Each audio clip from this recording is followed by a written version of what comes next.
eu tenho, no entanto, que cientificar a todos que o senhor ministro relator, Alexandre de Moraes, nos autos da PET 11767 do Distrito Federal,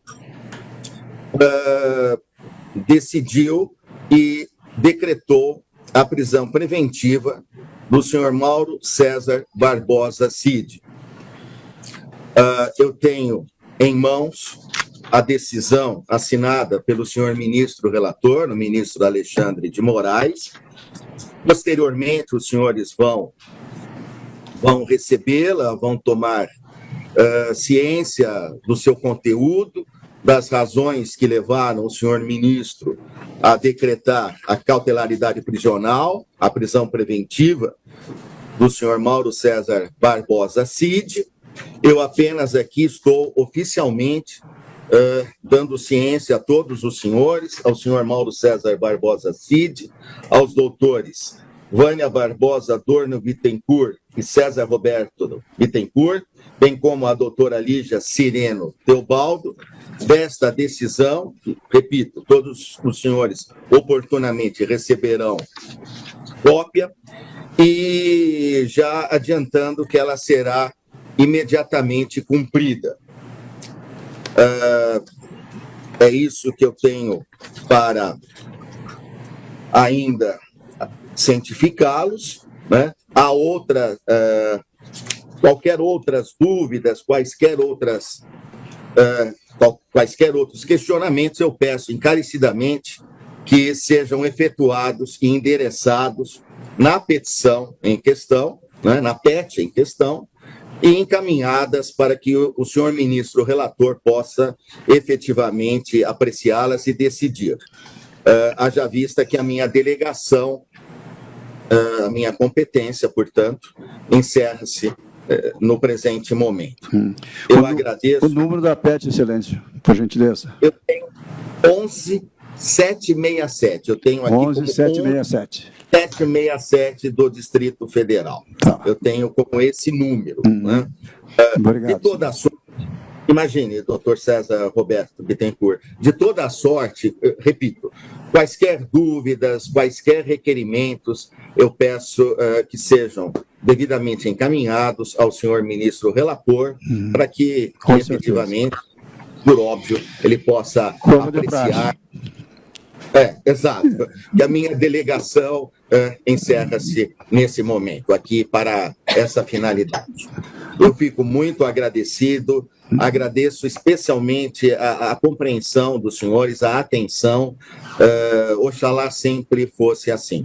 Desejo que os senhores tenham uma boa tarde, um bom fim de semana a todos, os senhores advogados, a senhora procuradora da República, o senhor Mauro Cid igualmente, enfim, familiares e a todos os funcionários do Supremo Tribunal Federal. Uma boa tarde a todos, sigam em paz e até uma outra oportunidade. Muito obrigado. Obrigado, excelência. Até a próxima. Vamos tomar as nossas providências, porque o trabalho só está começando. Muito obrigado.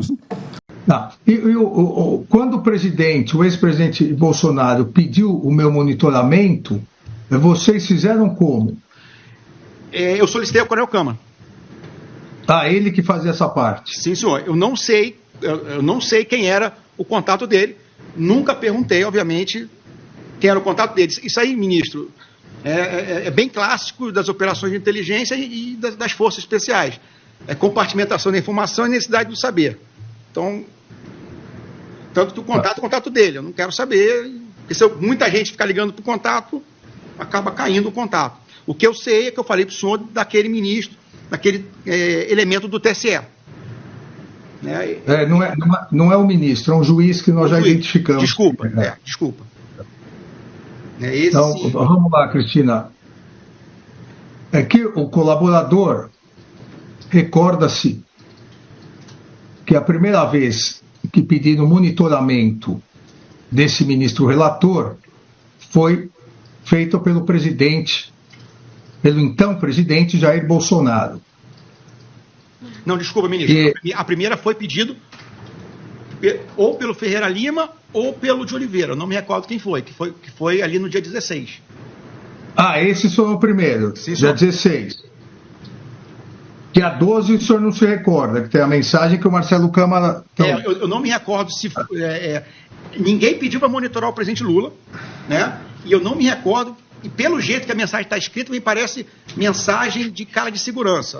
O pessoal do comboio que está conduzindo. Rota tal, entra tal autoridade, rota tal... Então, me pareceu uma mensagem mais administrativa do que de monitoramento. Não, mas o que eu digo é que eu não me lembro se alguém me pediu. Para mim era mais uma... Lendo, eu não me recordo. Então,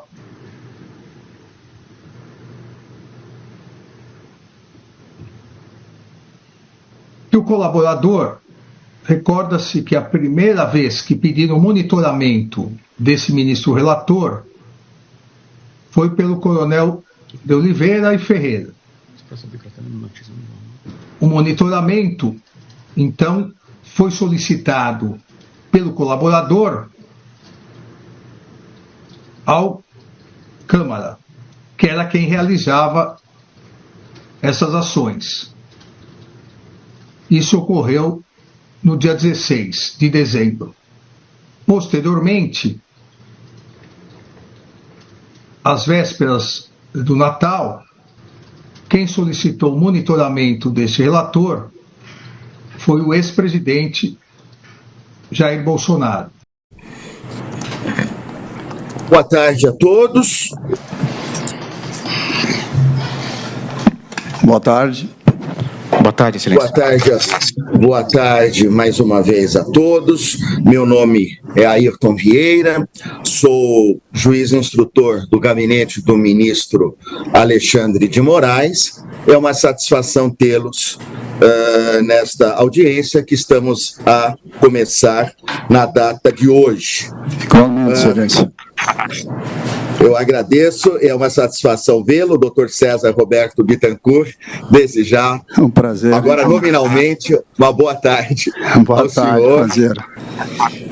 A satisfação é minha, muito obrigado. Doutora Lígia Cireno Teobaldo, procuradora da República, muito boa tarde. Boa tarde, doutor. Satisfação conhecê-la, tudo de bom. Igualmente, doutor. Agradecido. Tenente Coronel Mauro César Barbosa Cídio, muito boa tarde ao senhor. Boa tarde, Excelência. Ótimo. Bem, a presente audiência destina-se a esclarecer determinada situação, há pouco surgida, em função de uns áudios veiculados pela revista Veja Online, que, segundo esses áudios, eles fazem referência a um termo de colaboração premiada anteriormente assinado pelo tenente-coronel Mauro Cid. Então, nós precisaríamos esclarecer o contexto que envolveu essa situação. Inicialmente, eu tenho algumas perguntas para fazer. Na sequência, eu dou a palavra para eventuais perguntas por parte da doutora Lígia Cireno Teobaldo, da Procuradoria-Geral da República, e em seguida passo a palavra ao doutor César Roberto Bittencourt para igualmente as perguntas que entender pertinentes, cabíveis, em nome da defesa do tenente-coronel Mauro Cid. Qualquer dúvida, fiquem à vontade e interrompam-me sem problemas. Obrigado. Podemos começar, então, não é? Sim. Tá. Bom, tenente-coronel Mauro Cid, consta que o senhor participou de uma audiência no Supremo Tribunal Federal no dia 6 de setembro de 2023, presidida pelo então juiz auxiliar Marco Vargas, do gabinete do ministro Alexandre de Moraes, que é o relator. Na ocasião, o senhor confirmou a presença dos requisitos previstos no artigo 4º, parágrafo 7º, da Lei 12.850 de 2013. O senhor tem presente, o senhor recorda-se desta audiência, senhor Mauro Cid? Sim, senhor. O senhor se recorda das circunstâncias da realização, onde ela foi realizada, das pessoas que participaram da referida audiência? Sim, senhor. Inclusive, creio que foi nessa mesma sala aqui, né? Na ocasião, o senhor estava acompanhado dos seus defensores? Sim, senhor. O senhor consegue nominá-los? Estava o doutor César, a doutora Vânia, e eu não me recordo se o doutor Jair estava presente ou não, mas com certeza o doutor César e a doutora Vânia estavam presentes comigo.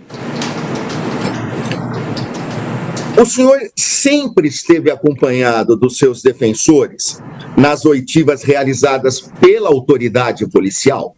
Sempre, nunca fui desacompanhado. Pelo menos por um advogado ou, via de regra, por mais de um? Na maioria das vezes, por mais de um. Sempre, portanto, acompanhado, Isso, na sempre. maioria das vezes, de mais de um advogado. Isso, sim, senhor. Às vezes até 3. Já teve situação que o doutor Jair estava acompanhando também. Porque eu tenho como advogados do senhor o doutor César Roberto Bittencourt, o doutor Jair Alves Pereira e a doutora Vânia Barbosa Adorno Bittencourt. Confere? Isso. Sim, senhor. Muitas vezes os 3 estavam acompanhando as audiências. Perfeitamente. Voltando à audiência realizada nas dependências do Supremo Tribunal Federal, como o senhor disse, nessa mesma sala onde o senhor agora se encontra. O senhor recorda-se das perguntas feitas pelo então juiz auxiliar.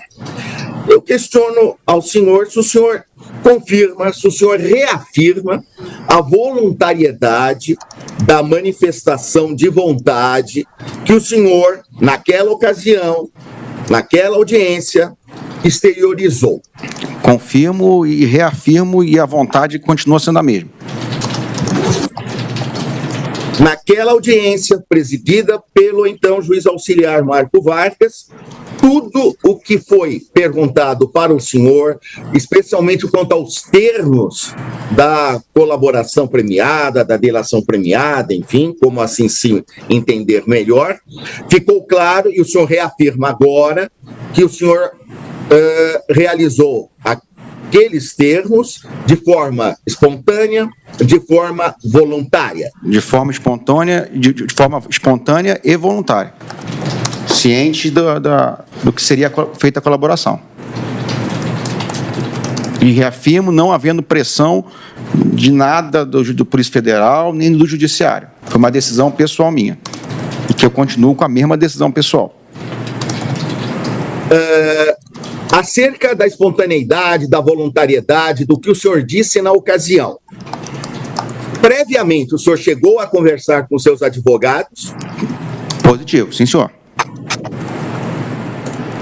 Em algum momento, o senhor foi, de alguma forma, coagido por qualquer pessoa ou por qualquer instituição a firmar o acordo de colaboração de que estamos a falar? Não, senhor. A decisão de colaborar foi minha, da minha família, de livre e espontânea vontade. E, obviamente, conversando com o advogado que me orientou. O senhor tem ciência dos termos da mencionada colaboração premiada, inclusive das cláusulas relacionadas às suas obrigações, assumidas por ocasião da celebração de que falamos? Sim, senhor. O senhor tem presente, o senhor chegou a ler todos os termos, com eles concordou, com eles trocou ideia com seus advogados, vale dizer, estava seguro, estava consciente de todas as cláusulas envolvidas. Sim, senhor. E com elas concordou, anuiu. Sim, senhor.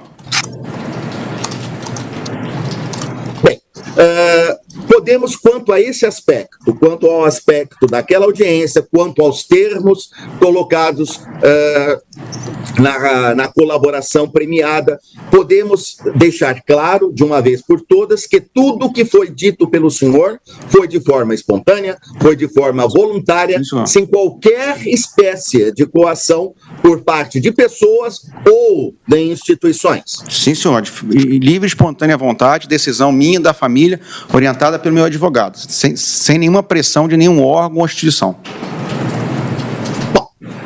Dito isso, recentemente veio a público divulgação por parte de uma revista, Veja Online, né, de determinados áudios, especificamente na data de ontem, 21 de março de 2024. O senhor soube desses fatos? O senhor tomou conhecimento? Sim, senhor. Tomei conhecimento pela imprensa na hora da publicação da revista. Essa divulgação desses áudios, o senhor teve ciência única e exclusivamente a partir do momento em que a revista mencionada divulgou-os. Sim, senhor. O áudio ou a conversa que foi gravada, não sei me dizer muito bem, ela foi de forma de caráter privado, de maneira informal, um desabafo feito de maneira privada e particular. Ela nunca teve o intuito de ser exposto numa revista de grande circulação, que expôs uma conversa privada, particular, de alguém que está com vários problemas e, de certa forma, psicologicamente abalado, de certa forma, em alguns aspectos. O senhor chegou a ouvir todos os áudios que foram divulgados pela imprensa? No caso, pela revista que primeiro os divulgou? Sim, senhor. Ouviu todos aqueles que foram divulgados? Sim, senhor. O senhor os reconhece? Ou seja, a voz era do senhor, o senhor reconhece ter tido aquela conversa, ter mantido aquele diálogo com alguém? Sim, senhor. Aquelas mensagens, aquelas falas, foram efetivamente ditas, proferidas pelo senhor? Elas foram ditas em sentido de desabafo numa conversa privada com um amigo. Ou com um familiar, que a gente ainda não conseguiu levantar direito isso aí. Com quem o senhor conversou? Quem era o interlocutor dessas mensagens que acabaram divulgadas pela revista online? Com quem o senhor conversava? Em algum momento, o senhor foi, de alguma forma, coagido por qualquer pessoa ou por qualquer instituição a firmar o acordo de colaboração de que estamos a falar? Não, senhor. A decisão de colaborar foi minha, da minha família, de livre e espontânea vontade. E, obviamente, conversando com o advogado que me orientou. O senhor tem ciência dos termos da mencionada colaboração premiada, inclusive das cláusulas relacionadas às suas obrigações assumidas por ocasião da celebração de que falamos? Sim, senhor. O senhor tem presente, o senhor chegou a ler todos os termos, com eles concordou, com eles trocou ideia com seus advogados, vale dizer, estava seguro, estava consciente de todas as cláusulas envolvidas. Sim, senhor. E com elas concordou, anuiu. Sim, senhor. Bem, podemos, quanto a esse aspecto, quanto ao aspecto daquela audiência, quanto aos termos colocados na colaboração premiada, podemos deixar claro, de uma vez por todas, que tudo que foi dito pelo senhor foi de forma espontânea, foi de forma voluntária, sem qualquer espécie de coação por parte de pessoas ou de instituições. Sim, senhor. De livre, espontânea vontade, decisão minha, da família, orientada pelo meu advogado, sem nenhuma pressão de nenhum órgão ou instituição.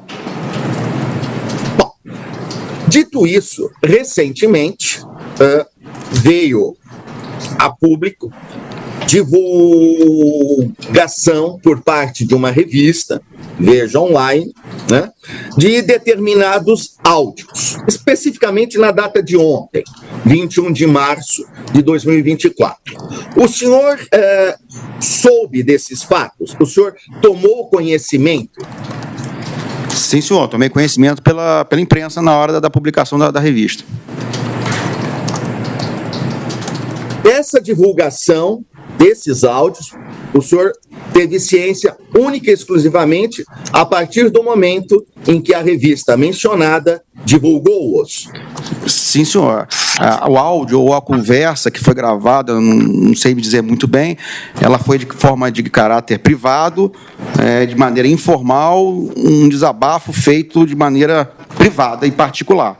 Ela nunca teve o intuito de ser exposto numa revista de grande circulação, que expôs uma conversa privada, particular, de alguém que está com vários problemas e, de certa forma, psicologicamente abalado, de certa forma, em alguns aspectos. O senhor chegou a ouvir todos os áudios que foram divulgados pela imprensa? No caso, pela revista que primeiro os divulgou? Sim, senhor. Ouviu todos aqueles que foram divulgados? Sim, senhor. O senhor os reconhece? Ou seja, a voz era do senhor, o senhor reconhece ter tido aquela conversa, ter mantido aquele diálogo com alguém? Sim, senhor.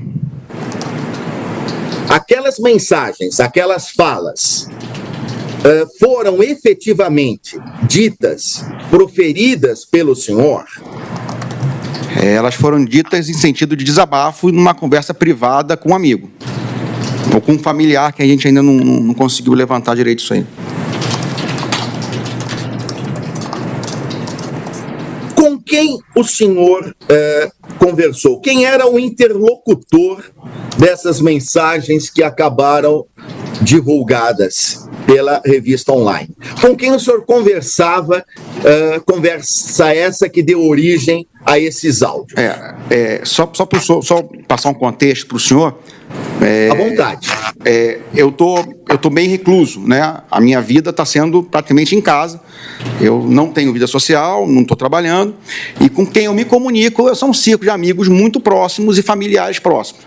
E, efetivamente, para quem eu falei, quem eu conversei, eu não me lembro.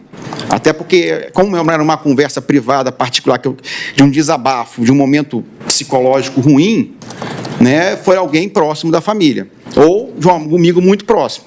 Então, a gente ainda não conseguiu identificar quem foi essa pessoa, né, que eu conversei, e porque esse meu núcleo próximo, dificilmente alguém teria a intenção de me prejudicar vazando notícias para a imprensa. E também meu núcleo próximo não tem contato com a imprensa, como eu também não tenho. Né, eu não falo com a imprensa. Então, a gente está tentando ali dentro da família identificar ali quem possivelmente recebeu ou falou comigo ou passou para alguém, se é que eu gravei um áudio, passou para um terceiro ou para um quarto, e aí isso foi meio cadeia de WhatsApp e acabou batendo na mão do repórter.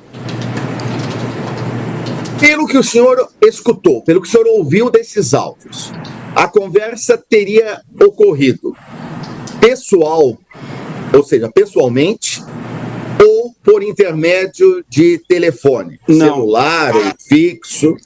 Possivelmente por telefone, porque eu recebo pouca gente lá em casa, então possivelmente foi por telefone.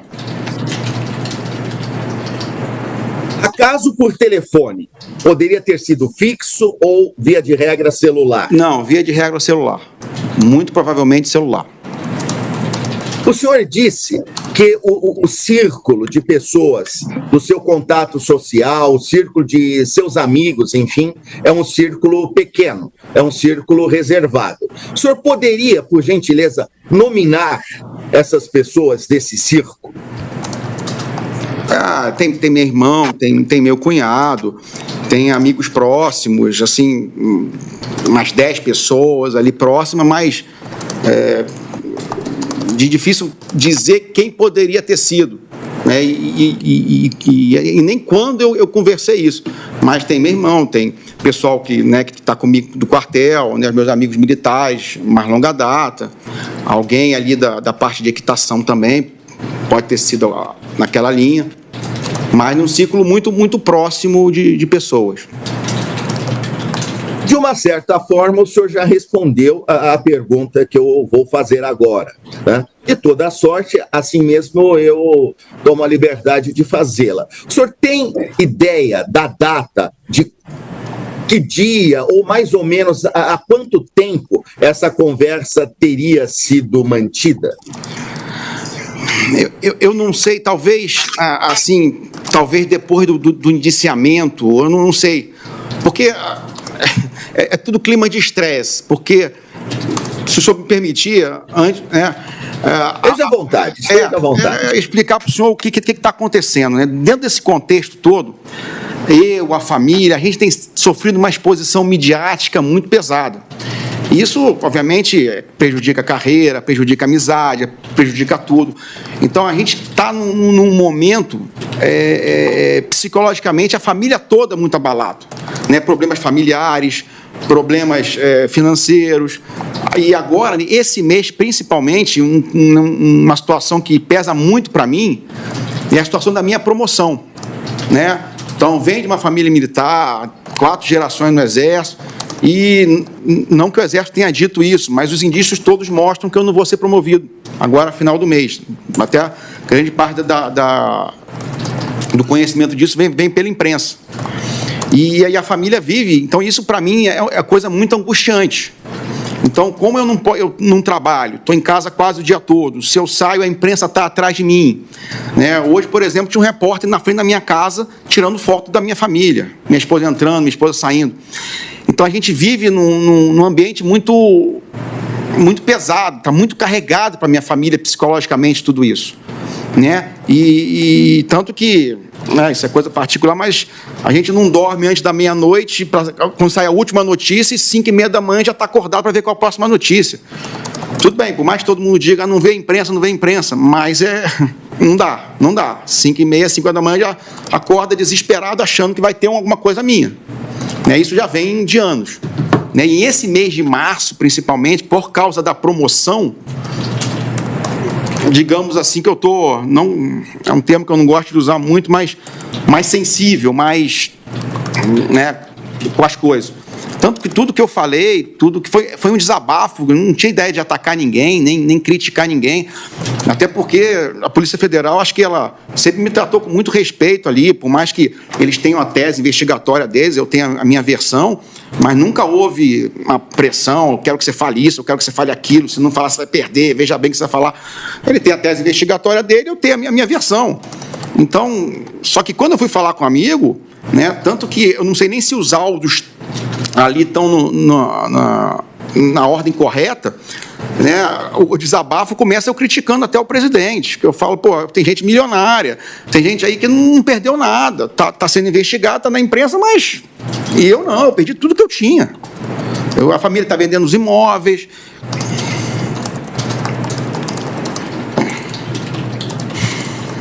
Eu não tenho minha carreira mais, coisas que são pesadas para a gente. E como eu não tenho nem para onde sair, eu não posso sair, a imprensa está atrás, O senhor... E nem mais direito a conversar eu tenho, porque se eu desabafo com um amigo, se eu grito com um amigo, no outro dia está na imprensa. Então, é mais ou menos... Tá. Tem um copo d'água? Não, tá bom. Aceita um copo d'água como foi oferecido para o senhor? Acalme-se e continuamos com calma. Pode relaxar, filho. Relaxa um pouquinho.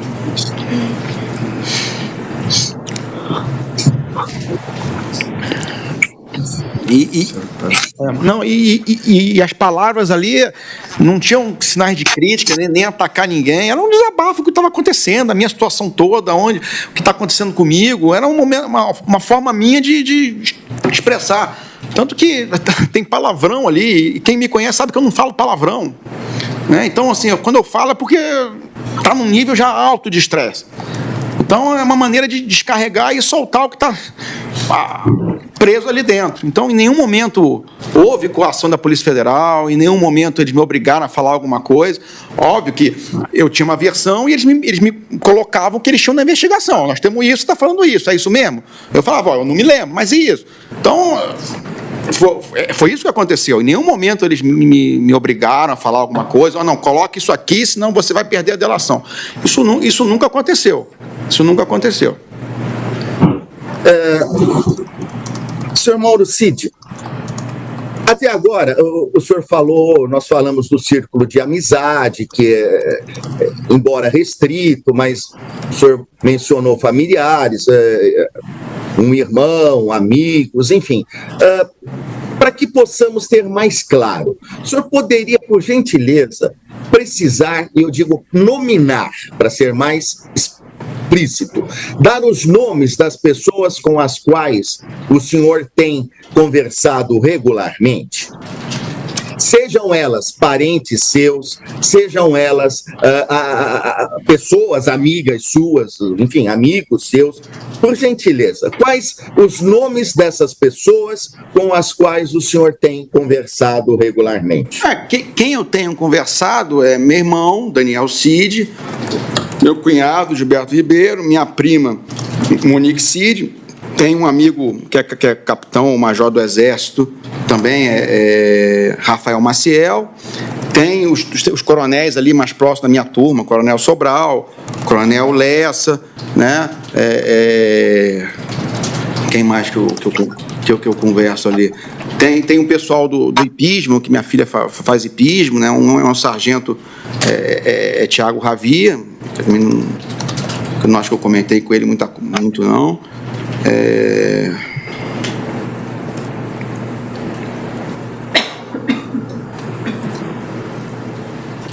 Quem mais que podia ter falado essa porcaria?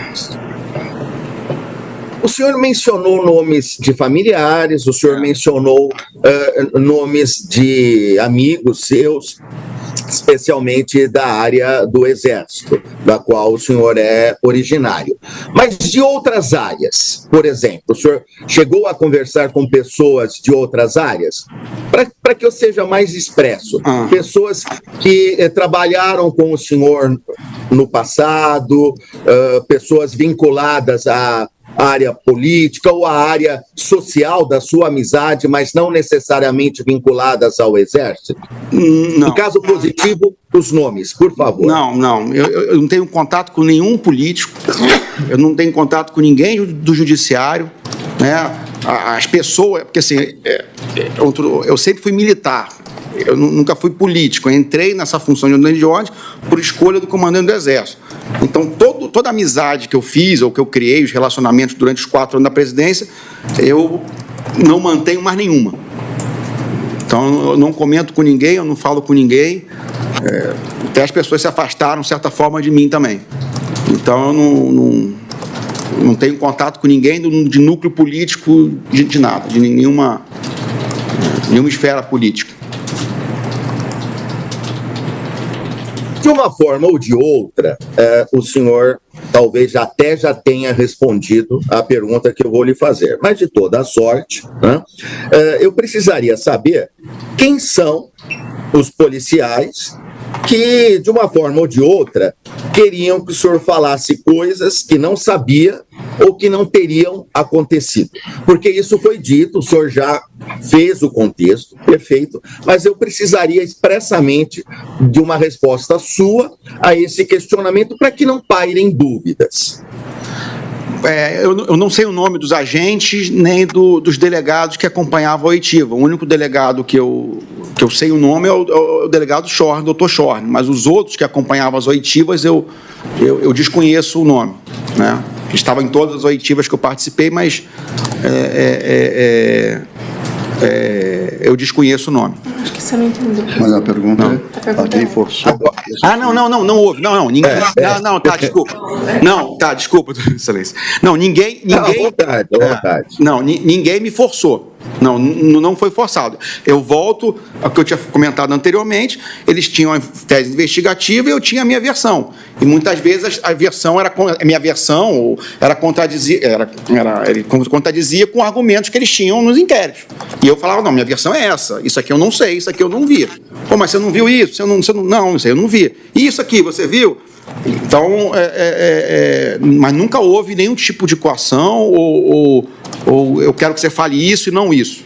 Né? O que realmente tinha é que eles queriam que eu lembrasse o que tinha acontecido, de uma ligação, de um evento, de uma reunião, com mais detalhes do que muitas vezes eu poderia dar, porque eu não me lembrava, ou porque realmente não aconteceu nada do que a tese investigatória, não sei o termo correto, estava seguindo. Permite, Excelência, só uma contribuição. Houve algum Houve algum induzimento em resposta que eles queriam? Não? Houve algum induzimento? Nunca houve. O que tinha, eles me mostravam, ó, você está falando isso, mas ciclano disse isso, mas nós levantamos isso. Eu falei, não, mas isso eu não sei, e o que aconteceu foi isso. Ah, mas parece que aconteceu aquilo. Então, digamos que foi uma conversa interrogatória, uma investigação interrogatória que ele queria se aprofundar no máximo possível que ele podia. Né? Ou eu não sabia, ou eu não lembrava, ou então minha versão era diferente do que ele tinha imposto ali no coisa. Né? Senhor Mauro Cid, em resumo, então, quanto a esse aspecto, seja delegado da Polícia Federal, seja agente da Polícia Federal, enfim, nenhum membro da instituição Polícia Federal pediu que o senhor dissesse coisas sabidamente não ocorridas, ou induziu o senhor, ou coagiu o senhor, correto? Correto. Não houve por parte de nenhum membro da Polícia Federal. Não, senhor. E meu áudio, como é um áudio de desabafo, muitas vezes a gente usa as palavras erradas, né? Porque o contexto era, pô, eles não estão acreditando em mim. No contexto, né, eles não estão acreditando em mim. Eles têm uma linha investigativa e eu estou dizendo a minha versão, e eles não estão acreditando em mim. Então, foi um pouco nessa linha. Claro que a investigação tem outros fatos e o delegado tem a tese, tem todo o direito, a linha dele. Mas voltando e lembrando o que eu queria dizer realmente no áudio foi, assim, eu falei A e ele achava que é B. Mas nunca... E eu coloquei A. O que foi dito foi o que eu achava que era verdade. Eu não botei B para agradar ele ou agradar. Eu falei o que realmente aconteceu, sem mentir, sem omitir, sem faltar a verdade. Senhor Mauro Cid, no áudio, lá pelas tantas, há uma passagem, daí porque eu quero saber qual é a versão, aspas, verdadeira, fecha aspas, né? De a qual fato o senhor se refere quando, no áudio, consta que o senhor teria contado, o senhor fala isso pelo menos, que o senhor contou alguma coisa aos policiais e eles não teriam acreditado. Que coisas eram essas que o senhor contou aos policiais e que eles não acreditaram? E qual seria o fato verdadeiro, afinal de contas? Assim, por exemplo, não vou lembrar tudo, mas, por exemplo, ele disse que teve uma reunião que aconteceu na casa de fulano de tal. Aí ele queria saber o motivo da reunião. Eu falei, não, o motivo da reunião era encontro de amigos, né? O fulano de tal estava na cidade e quis cumprimentar o general. Aí, não, mas não pode ser só isso. Pô, mas peraí, não é possível que um general... Então, eles tinham outra linha argumentativa, né, do que eles estavam investigando, e a linha que eu estava trazendo, da minha versão dos fatos, era outra. Né? Então, né, em alguns momentos lá aconteceu isso, porque ele achava...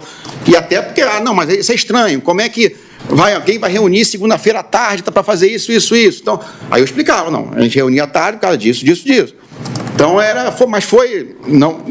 volto a dizer, sempre, até na cordialidade, né? Sempre foram, né? Eles estavam trazendo os fatos do que eles estavam investigando na versão deles.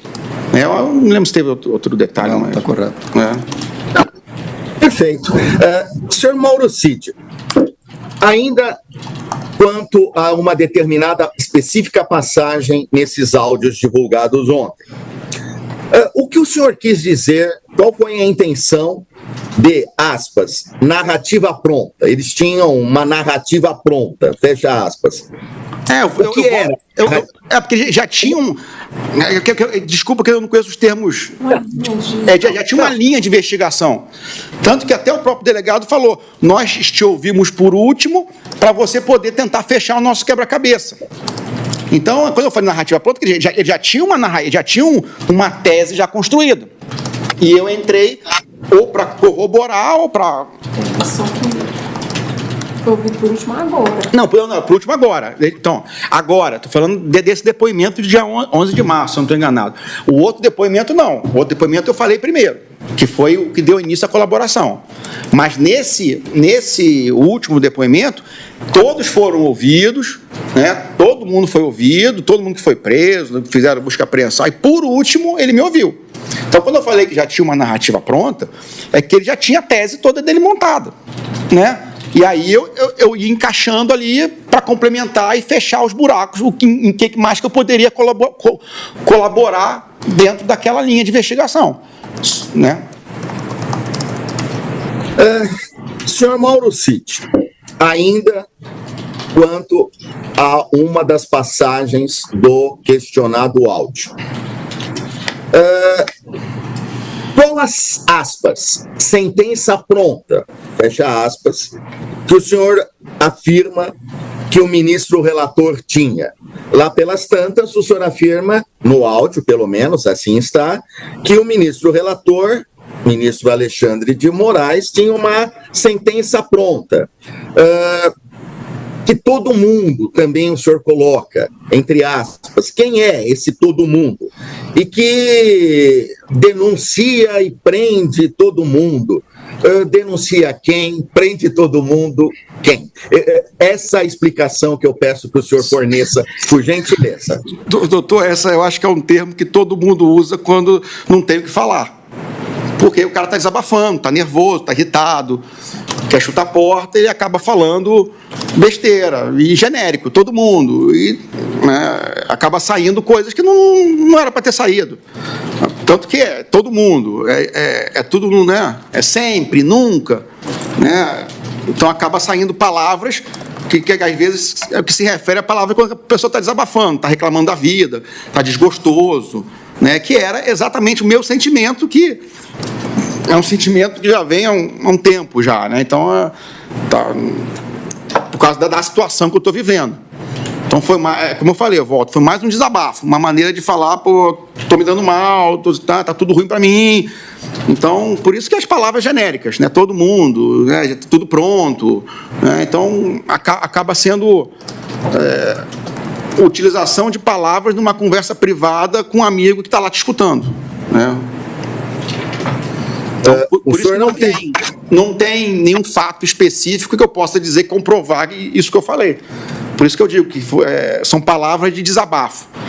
Que eu vou dizer que um desserviço que a Veja faz a tudo, ao inquérito, a preservação da segurança da minha família, a cabeça das minhas filhas, né? E por aí vai.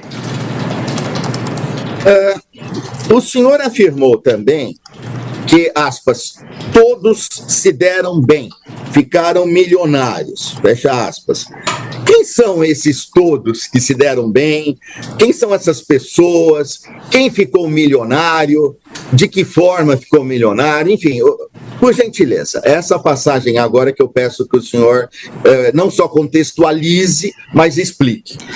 Assim, é um pouco um sentimento, não vou dizer que eu estou me sentindo abandonado de alguma forma, mas, obviamente, eu estava falando do presidente Bolsonaro, né, que ganhou o Pix, aqueles negócios todos, né, e falo também, né, dos generais ali, que todo mundo que está envolvido está na reserva, né, todo mundo que está envolvido ali, né, da investigação já está na casa dos seus 60 anos, 70 anos, já teve sua vida toda, já atingiu todos os seus objetivos de vida e agora estão sendo investigados.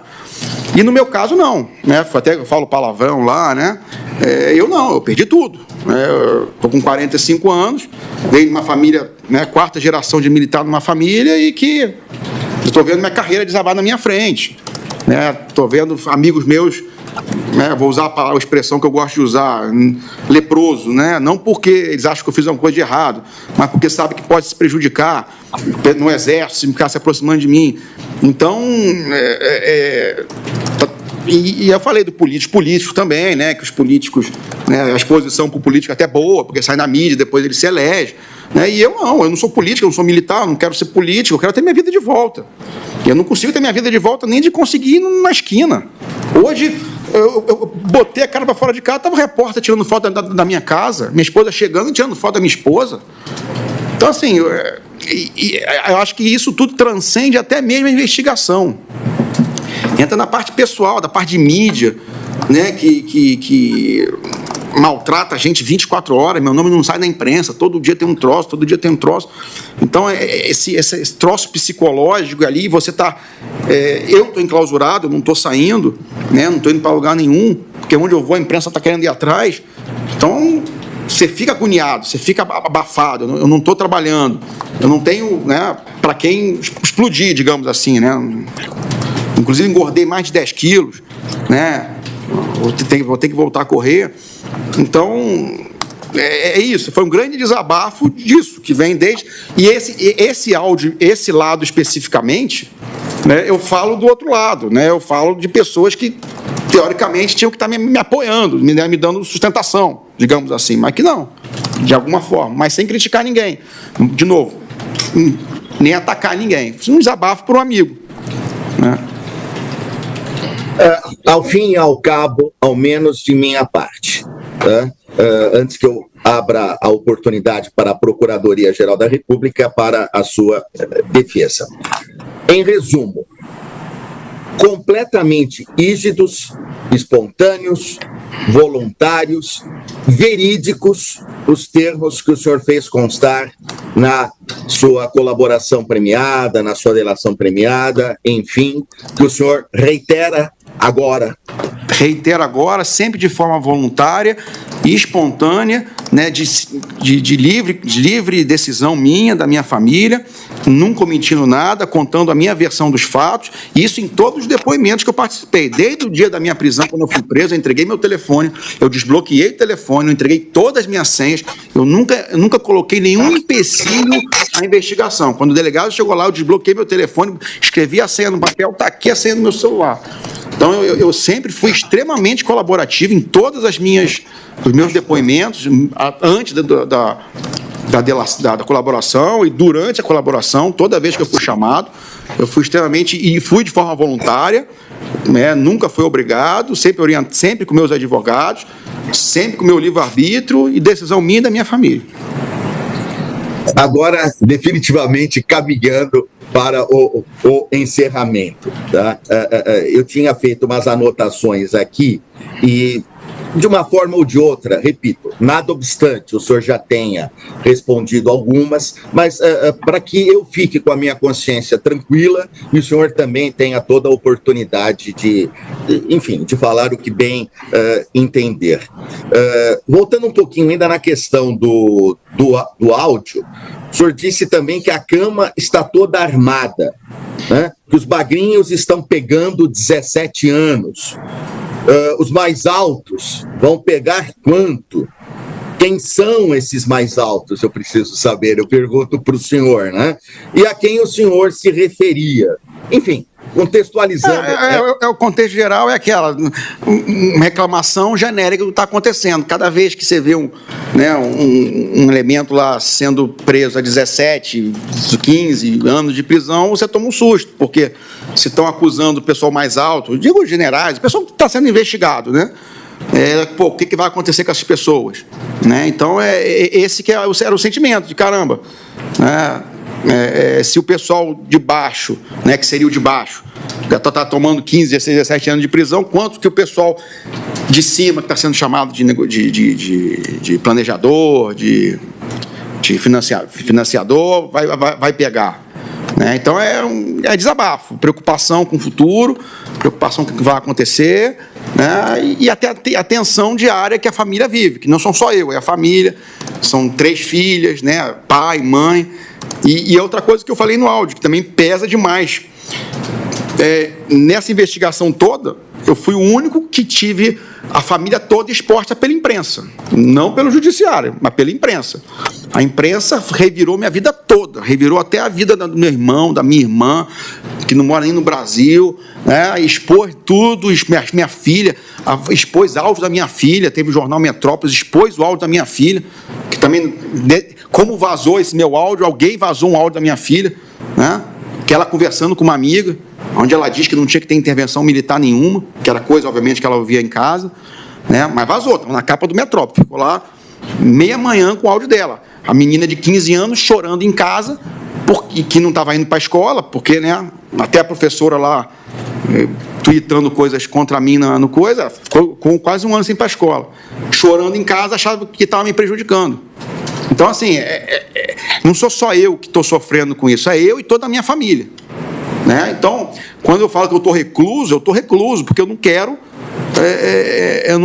trazer mais problema, mas parece que a imprensa não me larga, parece que qualquer coisinha minha eles querem vazar, que não sei porque eles acham interessante, ou sei lá quem, né?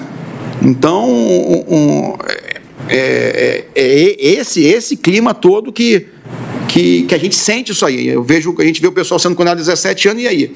Né? Você olha aquela pressão toda, a família, a mídia fala um monte de besteira, e não adianta, né? A mídia social, todo mundo lê, todo mundo sabe. Por mais que minha filha tenha 15 anos, ela sabe o que está acontecendo. A minha mais velha tem 19, né? É um pouco mais madura. Mas mesmo assim, né? E aí eu fico preocupado. Quando vazou o áudio do Metrópolis, né? Eu fico com medo até dela se matar. Porque sabe como que é adolescente, né? Aquela adolescente ficando no celular, presa em casa, né? Se bem que ela monta, então dá uma desopilada nos problemas. Mas você sabe que sei lá o que vai acontecer. Então é uma responsabilidade muito grande. Tanto que depois que vazou a porcaria do áudio, minha filha chorando em casa. O que vai acontecer com meu pai? Então, assim, é um desserviço que essa porcaria da imprensa faz, de pegar um áudio privado de amigos, que o cara está desabafando, vivendo um problema que eu estou vivendo mais de sei lá quanto tempo, e me expor isso como se fosse matéria de futebol, né? Como se fosse outra matéria para dar clique, para dar like, sei lá. Né? Senhor Mauro Cid, nada obstante, o senhor também já tenha, de uma forma ou de outra, deixado muito claro, mas enfim, o senhor confirma integralmente o último depoimento que o senhor prestou na Polícia Federal, no recente dia 11 de março de 2024? Concordo com tudo que eu falei, não fui pressionado, tudo que eu falei foi verdade, respondi todas as perguntas que foram me questionadas e que eu poderia responder. O senhor também já... Confirmo tudo que eu falei. O senhor também já respondeu, mas enfim, nesta ocasião o senhor estava acompanhado pelos seus advogados, correto? Isso. Positivo, pelo doutor César e pela doutora Vânia. O senhor tem mantido contato por qualquer meio, com outros investigados ou pessoas, interlocutores, pessoas que falem em nome desses outros investigados? Não. Nenhum? Não. Nem investigados, nem interlocutores? Não. O senhor deseja manter o acordo de colaboração premiada ou pretende rompê-lo? Não, desejo manter o acordo de colaboração premiada. E o que a Veja fez foi um desserviço para o inquérito, foi um ataque à minha família e uma ação nefasta de uma mídia complicada de se lidar. Mantê-lo e nos exatos termos em que ele foi celebrado. E nos exatos termos que foi celebrado.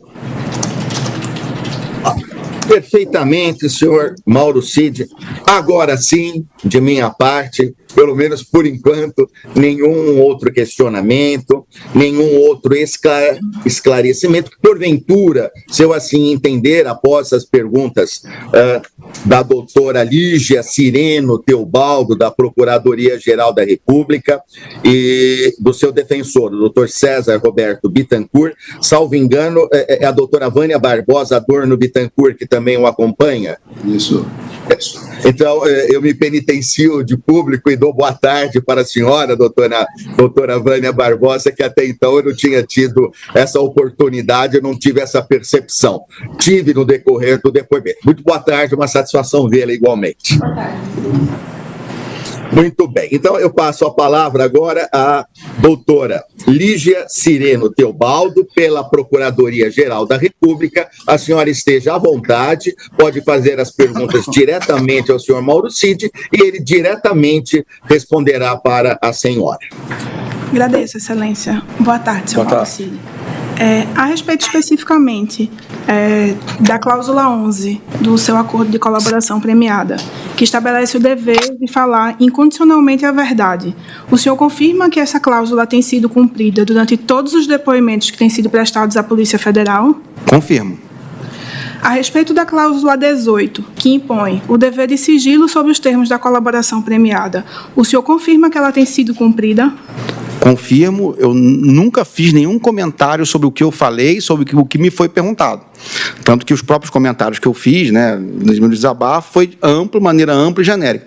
Né? E os vazamentos que tiveram na imprensa, né, do decorrer do tempo aí, nunca partiu nem da minha pessoa e da defesa. A respeito da cláusula 19, que toca a isso que o senhor acabou de me dizer, que impõe o dever de preservar o sigilo da colaboração, o senhor confirma que ela tem sido cumprida? O senhor chegou a compartilhar os termos da sua colaboração com terceiros? Não, nós nunca, até porque sempre que a gente saía de qualquer colaboração, de qualquer depoimento, nós não levávamos nada, nem papel, nem gravação, nem áudio, nem vídeo, nem nada. Nem termos de colaboração, nem eu, nem a minha defesa, doutor César, nós não temos nenhum documento que foi produzido durante os depoimentos. E nem mesmo comentamos com ninguém o que foi perguntado, o que foi dito. Os vazamentos que estão acontecendo são vazamentos, né, oriundos de outros órgãos, de outras pessoas. A respeito especificamente da cláusula 21, que estabelece que o acordo poderá ser rescindido se o colaborador descumprir qualquer cláusula a que se tenha obrigado, o senhor chegou a descumprir de alguma forma os termos da sua colaboração premiada? Não descumpri nem os termos da colaboração, nem mesmo os termos impostos pelo ministro Alexandre de Moraes. Né? Os horários de reclusão em casa, de final de semana, locais que eu posso ir. Né? Inclusive, né, é fácil checar isso aí, eu quase não saio de casa. Raríssimas vezes eu saio de casa. Estou satisfeita, excelência. Obrigada. Obrigado eu, doutora Lígia Cireno Teobaldo, se manifestou em nome da Procuradoria-Geral da República. Passo a palavra agora aos doutores Vânia Barbosa Adorno Bittencourt e César Roberto Bittencourt. Estejam à vontade, da mesma forma, por gentileza, podem perguntar diretamente ao senhor Mauro César Barbosa Cid e ele diretamente responderá para os senhores. Obrigado, excelência. Quero cumprimentar os funcionários, cumprimentar a doutora procuradora, pela elegância do tratamento, o nosso constituinte, Coronel Cid. E queria, excelência, aproveitar a oportunidade, não vou fazer pergunta para o Cid, para cumprimentar a Vossa Excelência pela condução elegante, respeitosa, talentosa, criteriosa, que o senhor manteve nesse momento tão difícil para o nosso constituinte. Para nós é uma honra, um prazer estar perante Vossa Excelência, perante os funcionários, a procuradora, né, e estaremos sempre à disposição. E a nossa defesa será feita nos autos no momento oportuno.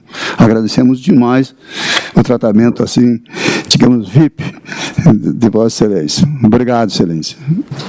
Eu agradeço, doutor César Bittencourt, as suas palavras. Esteja certo que as recebo com extrema alegria, com extrema satisfação, mas as debito única e exclusivamente à alhanesa que precede o senhor, que precede a sua fama, a sua educação, a sua cordialidade, enfim, a sua pessoa. São esses os fatos que levam e que com certeza levaram o senhor a proferir essas palavras. Eu que agradeço, porque se conseguimos chegar a um bom termo, foi graças à colaboração dos senhores. Estejam certos disso. Né?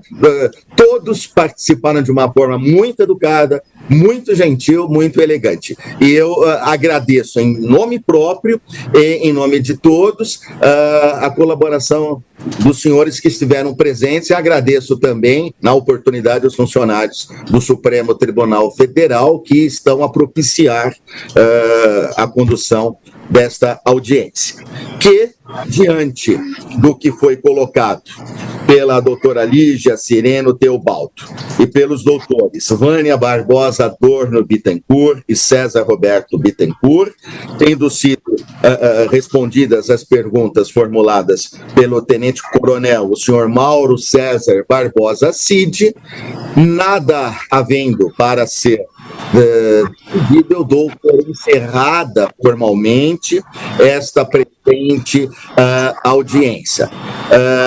Eu vou, na sequência, deixar claro um termo de audiência, pediria que os senhores pudessem lê-lo, pudessem eventualmente fazer uma outra alteração, que assim for necessária, possamos assiná-lo. Eu apenas vou circunstanciar em voz alta o termo de audiência para fins de constatação. Então, aos 22 dias de março de 2024, às 13 horas, na sala de audiência do Supremo Tribunal Federal, sob a presidência do magistrado instrutor do gabinete do ministro Alexandre de Moraes, compareceram, após cumpridas as formalidades legais e apregoadas às partes, o senhor Mauro César Barbosa Cid. Estou lendo em resumo, né? Não estou lendo o CPF, a nacionalidade, etc. Representado pelos advogados César Roberto Bittencourt, Jair Alves Pereira. No caso, o senhor Jair Alves Pereira não esteve presente, eu estou já a retirar, está online, tá? Mas apenas pessoalmente, né, o doutor César Roberto Bittencourt e a doutora Vânia Barbosa Adorno Bittencourt, bem como a procuradora da República, a doutora Lígia Sireno Teobaldo.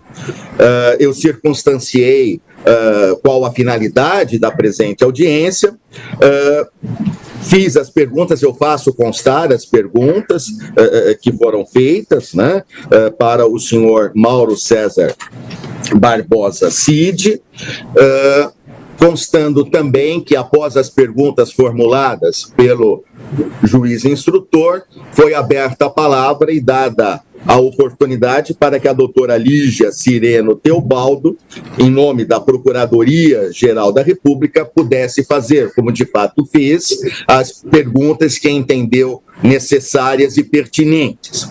Após o questionamento por parte da doutora Lígia Sireno Teobaldo, foi concedida a palavra aos doutores Vânia Barbosa Adorno Bittencourt e César Roberto Bittencourt, que pela defesa do senhor Mauro César Barbosa Cid, puderam manifestar-se da forma como entenderam por bem. Feitas as perguntas, respondidas todas, por parte tanto do magistrado instrutor, por parte da Procuradoria-Geral da República, por parte da defesa, nada tendo para ser decidido nesta audiência, eu dei por encerrada e determinei a lavratura do presente termo de audiência. Correto? Peço apenas que os senhores, por gentileza, possam ler, fazer eventuais correções necessárias, assinar. Está gravando. Eu fiz só um resuminho das respostas, muito rápido, do que o respondeu, mas para vocês darem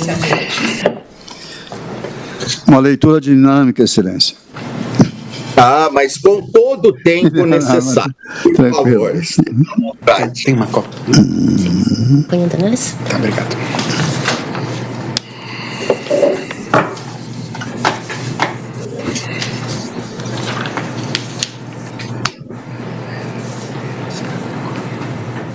Não quer que eu mando depois que tiver assinado pelo juiz? Obrigada.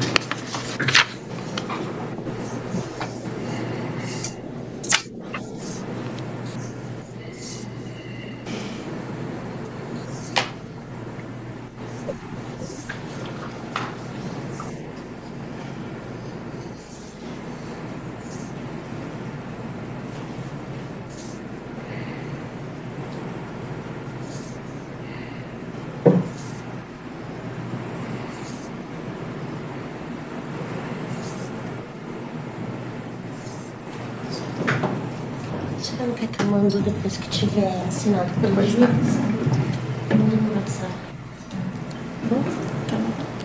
Eu tenho uma memória do Dr. César que eu mandei mensagem ontem. Será que é mesmo? Pode.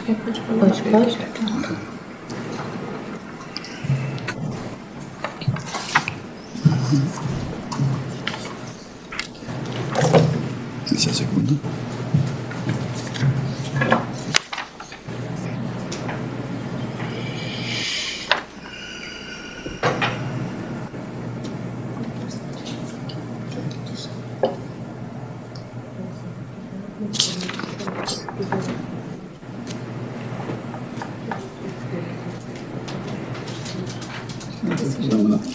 Mas não tem problema, porque depois vem a transcrição da audiência mesmo.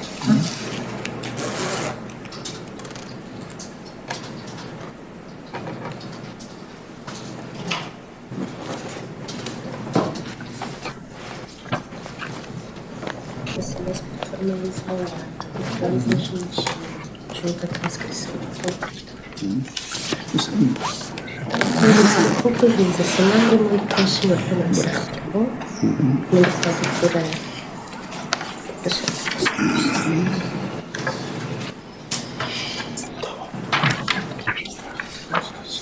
Deixa eu pegar uma caneta para o senhor assinar.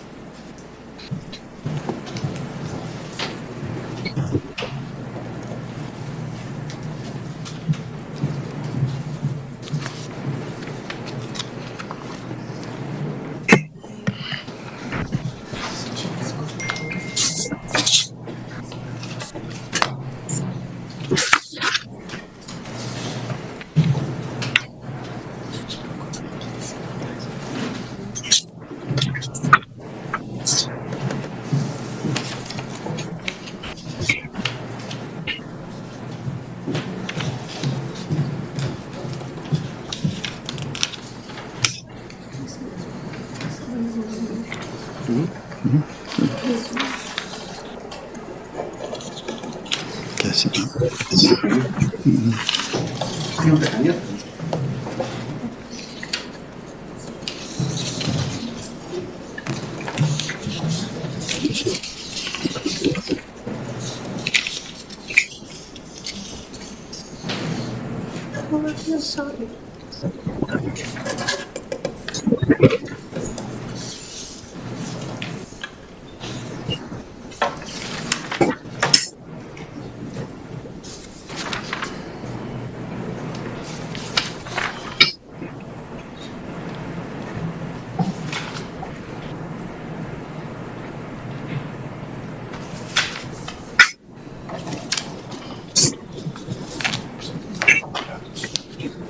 Ailton Vieira.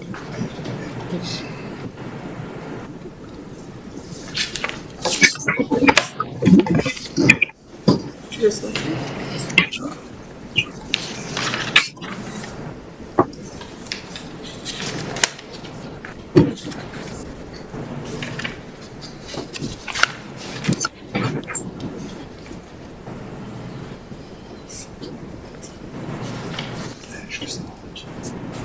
Precisa fazer um PTJ,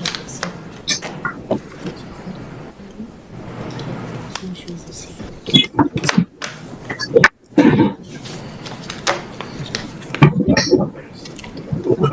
Ah, sim. Pode entregar. Pode entregar. Eu acho que porque esse daqui ele não tem como trazer. Eu consigo, manda para o senhor. Tá, obrigado.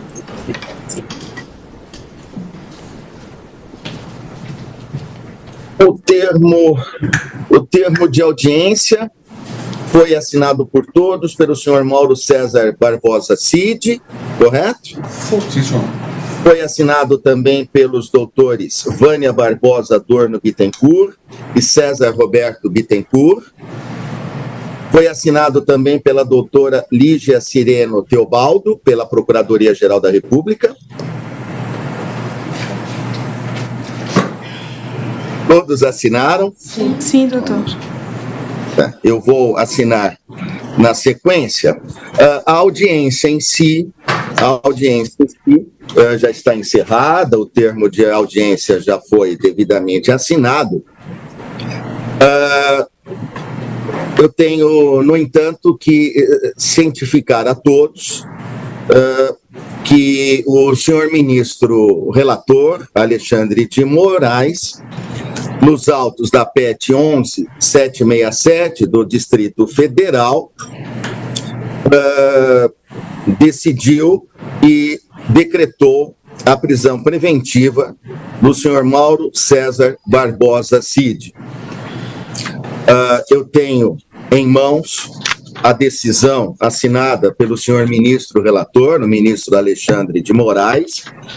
Posteriormente, os senhores vão recebê-la, vão tomar ciência do seu conteúdo, das razões que levaram o senhor ministro a decretar a cautelaridade prisional, a prisão preventiva do senhor Mauro César Barbosa Cid. Eu apenas aqui estou oficialmente dando ciência a todos os senhores, ao senhor Mauro César Barbosa Cid, aos doutores Vânia Barbosa Adorno Bittencourt e César Roberto Bittencourt, bem como a doutora Lígia Sireno Teobaldo, desta decisão. Repito, todos os senhores oportunamente receberão cópia, e já adiantando que ela será imediatamente cumprida. É isso que eu tenho para ainda cientificá-los, né? Há quaisquer outras dúvidas, quaisquer outros questionamentos, eu peço encarecidamente que sejam efetuados e endereçados na petição em questão, né, na PET em questão, e encaminhadas para que o senhor ministro relator possa efetivamente apreciá-las e decidir. Haja vista que a minha delegação, a minha competência, portanto, encerra-se no presente momento. Eu agradeço. O número da PET, Excelência, por gentileza. Eu tenho 11.767. Eu tenho aqui 11.767. 767 do Distrito Federal. Tá. Eu tenho como esse número. Né? Obrigado. De toda a sorte, imagine, doutor César Roberto Bittencourt, de toda a sorte, repito, quaisquer dúvidas, quaisquer requerimentos, eu peço que sejam devidamente encaminhados ao senhor ministro relator, para que, efetivamente, por óbvio, ele possa apreciar.